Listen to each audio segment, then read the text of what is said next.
السلام علیکم بچوں۔ وعلیکم السلام۔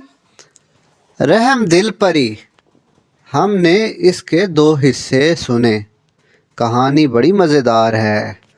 آپ نے دوسرے حصے کے آخر میں دیکھا تھا کہ کاشف، فاطمہ اور خیرو حویلی سے نکلنے لگے تھے، لیکن انہیں ایک آواز آئی تھی۔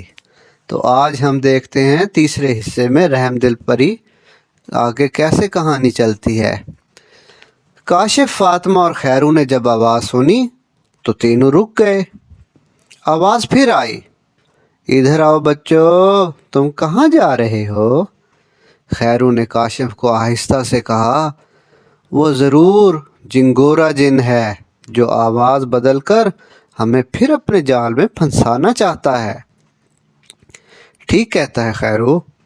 کاشف، یہ ضرور جن کی کوئی چال ہے۔ فاطمہ نے خیرو کی بات کی تائید کی۔ کاشف ان کی بات کا کوئی جواب دینے ہی والا تھا کہ آواز پھر آئی۔ یہ آواز کسی عورت کی آواز تھی۔ ڈرو نہیں بچوں، میں تمہیں کچھ نہیں کہوں گی۔ یہ بات سن کر کاشف نے مڑ کر ادھر دیکھا جدھر سے آواز آ رہی تھی۔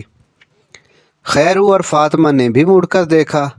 انہوں نے دیکھا سفید کپڑوں میں ملبوس ایک پری کھڑی ان کی طرف دیکھ کر مسکرا رہی تھی۔ اس کے پر سنہری تھے۔ اس نے سر پہ ایک تاج پہنا ہوا تھا جس پر مختلف رنگوں کے ہیرے جواہرات لگے تھے۔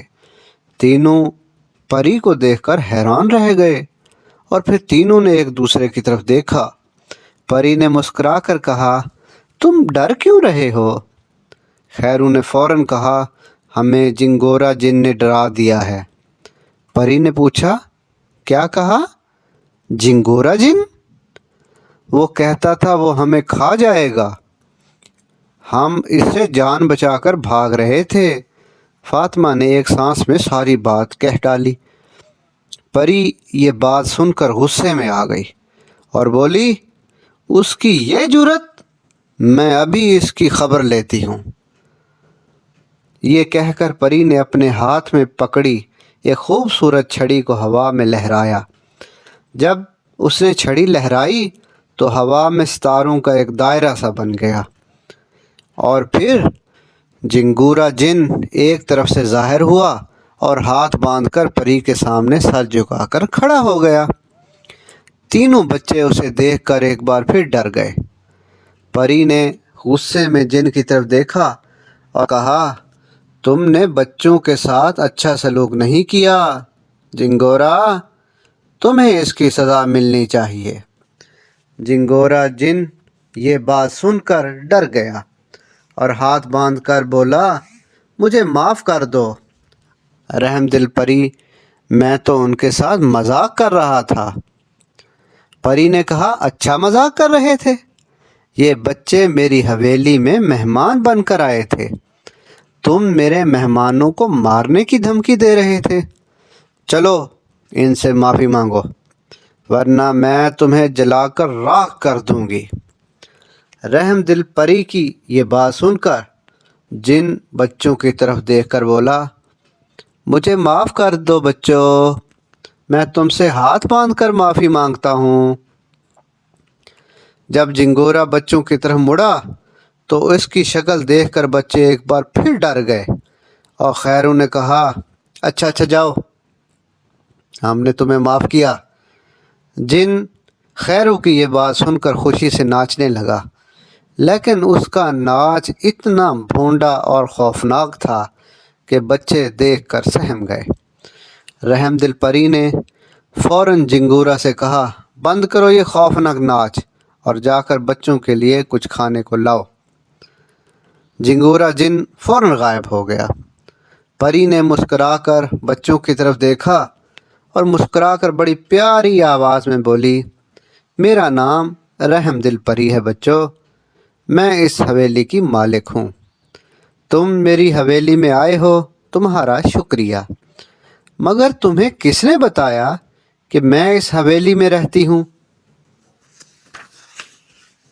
کاشف نے جواب دیا، ہمارے اسکول کے مالی چچا رحمت نے۔ فاطمہ نے مسکرا کر رحم دل پری سے کہا، ہم نے کہانیوں میں پڑھا تھا کہ پریاں بہت اچھی ہوتی ہیں، اس لیے ہم آپ سے ملنے آ گئے۔ کاشف نے حویلی کو ایک نظر دیکھ کر کہا، یہ میرا گھر نہیں، یہ تو گھر کا پہلا حصہ ہے، میرا گھر تو اندر ہے۔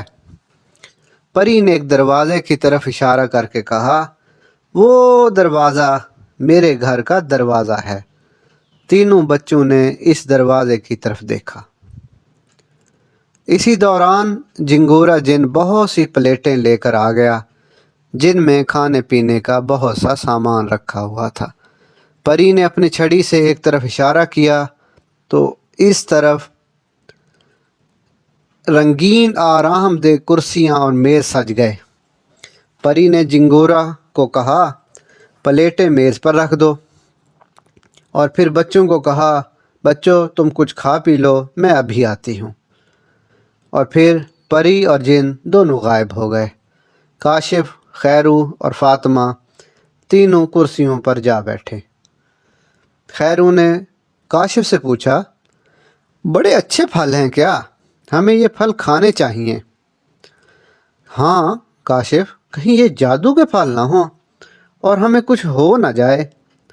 رحم دل پری بہت اچھی ہے، وہ ہم سے دھوکہ نہیں کر سکتی، چلو کھاؤ پھل، کاشف نے کہا، اور پھر وہ ایک سیب اٹھا کر کھانے لگا۔ خیرو اور فاطمہ نے بھی ایک ایک سیب اٹھا لیا۔ جب تینوں سیب کھا چکے تو ان کی آنکھوں کے سامنے اندھیرا سا چھا گیا، اور پھر تینوں کو نیند آ گئی اور وہ کرسیوں سے ٹیک لگا کر سو گئے۔ تو بچوں، آج کا یہ تیسرا حصہ ختم ہوا۔ انشاءاللہ چوتھے حصے کے ساتھ ہم آپ کے ساتھ رحم دل پری آگے کیا ہوتا ہے تو جلد ہی آپ کے ساتھ چوتھا حصہ بھی شیئر کرتے ہیں۔ اللہ حافظ۔